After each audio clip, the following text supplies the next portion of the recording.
जब सास ने खा ली हंसने वाली दवा। कुसुम अपनी बहू सुरभि और बेटे ऋतिक के साथ रहती थी। कुसुम के पति सुरेश काम के सिलसिले में अक्सर शहर से बाहर ही रहते थे। एक दिन वो अपने घर आए और कुसुम के लिए बहुत सारी दवा लेकर आए। भाग्यवान, कहाँ हो तुम? अरे आ गए आप। इस बार बहुत दिनों में आए और मैंने आपको जो घुटनों के दर्द की दवाई लाने के लिए कहा था वो तो लाए हैं ना आप? हाँ हाँ, तुमने जो भी कहा था वो सारी चीजें ले आया हूँ। बस अब एक गिलास पानी तो पिला दो।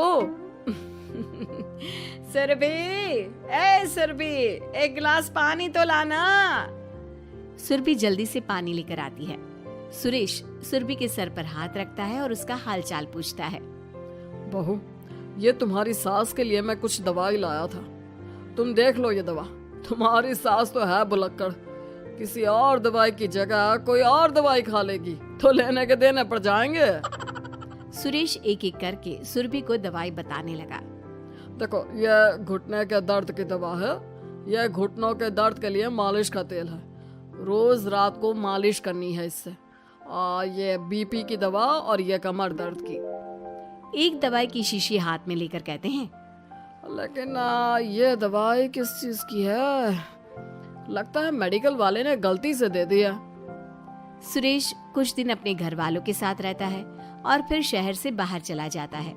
सुरभि रोज अपनी सास को दवाई दे देती है, लेकिन एक दिन वो घर के काम में बहुत व्यस्त होती है और अपनी सास को दवाई देना भूल जाती है। लगता है सुरभि को आज बहुत ज्यादा काम है। चलो कोई बात नहीं, मैं खुद ही दवा ले लेती हूँ। अरे वाह, ये दवाई तो बहुत स्वादिष्ट है। थोड़ी सी और पी लेती हूँ। इस तरह कुसुम थोड़ी थोड़ी करके हंसने वाली दवाई की पूरी बोतल ही पी लेती है। माँ जी, आज मेरे मायके वाले आ रहे हैं। भैया का फोन आया था। क्या कहा? मायके वाले? अरे तो तू यहाँ क्यों खड़ी है? खाने में कुछ अच्छा सा बना ले। माँ जी, आप इतना हंस क्यों रही हो? आप मेरे मायके वालों का मजाक तो नहीं बना रही हो ना? नहीं नहीं नहीं, मैं कहाँ मजाक बना रही हूँ। मैं तो बस बता रही हूँ। माँ जी, आप झूठ भी बोलती हैं। आप अभी तो हंस रही थी। कुसुम हंसती ही रहती है। सुरभि वहां से चली जाती है और खाने की तैयारी में लग जाती है। थोड़ी देर बाद सुरभि का भाई और सुरभि की माँ आते हैं। कुसुम उन्हें अंदर बिठाती है और अपनी सास को बुला लाती है। समधन जी, कैसी हैं आप? मैं तो ठीक हूँ। आप बताइए, आप कैसे? आंटी जी, आप इतना हंस क्यों रही हो? मैं कहाँ हंस रही हूँ बेटा। जब कुसुम लगातार हंसे जा रही थी तो उन्हें इंसल्ट फील हुई और वे वहां से जाने लगे। अच्छा बहन जी, हम चलते हैं। आपकी मेहमान नवाजी का बहुत बहुत शुक्रिया। सुरभि की माँ जा ही रही थी, तभी उसका पैर फिसल गया और वो बहुत तेज गिरी। माँ, आप ठीक तो हैं? अरे बहन जी, आप ठीक तो हैं?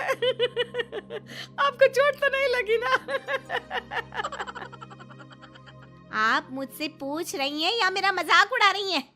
बहन जी, पहले तो आप इतनी बदतमीज नहीं थी, लेकिन अब क्या हो गया है आपको? माँ, आप ठीक तो है ना?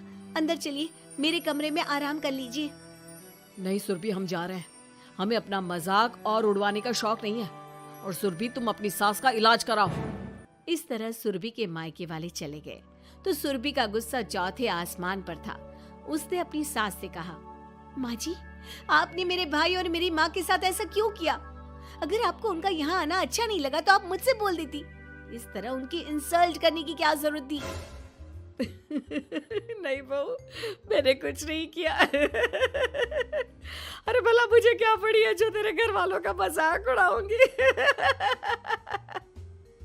देखिए देखिए माँ जी, आप अब भी हंस रही हैं। आपसे तो बात करना ही बेकार है। सुरभि वहां से चली जाती है।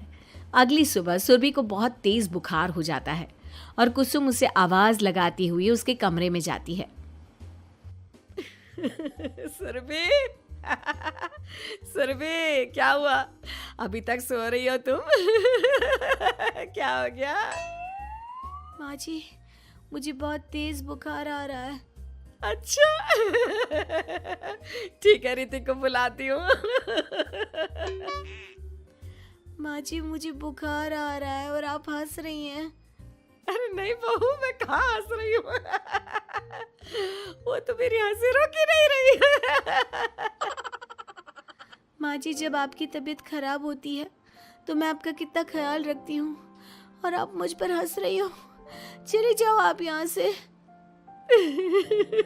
बहू सुन तो सही। नहीं माँ जी, आप जाओ यहाँ से। अब तो आपके बेटे ही आपसे बात करेंगे और मैं पापा जी को भी बताऊंगी कि आजकल आप क्या कर रही हैं। जब ऋतिक घर आया तो सुरभि ने उसे सारी बात बताई। मुझे तुम्हारी बात पर विश्वास नहीं हो रहा। माँ तो तुमसे बहुत प्यार करती है, फिर वो तुम्हारा और तुम्हारे घर वालों का मजाक क्यों उड़ाएंगी? खैर अभी छोड़ो इस बात को, अभी तो तुम मेरे साथ चलो, तुम्हारी दवाई ले आते हैं। कुछ दिन में सुरभि ठीक हो गई। एक दिन ऋतिक को पता चला कि उसके मौसी के बेटे राहुल की तबीयत बहुत खराब है, तो वो अपनी माँ और पत्नी को लेकर हॉस्पिटल पहुंचा। मौसी जी, कैसे हैं राहुल भैया?